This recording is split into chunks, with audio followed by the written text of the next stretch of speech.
કૃષ્ણ. હર હર મહાદેવ. જય માતાજી.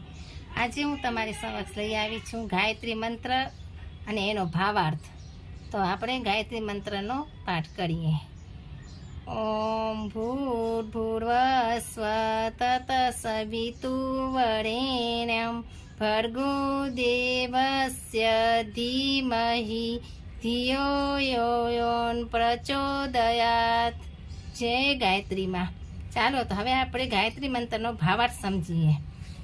તે પ્રાણ સ્વરૂપ, દુઃખનાશક, સુખ સ્વરૂપ, શ્રેષ્ઠ, તેજસ્વી, પાપનાશક, દેવ સ્વરૂપ પરમાત્માને આપણે અંતરાત્મા ધારણ કરીએ એ પરમાત્મા અમારી બુદ્ધિને સન્માર્ગ તરફ પ્રેરિત કરો.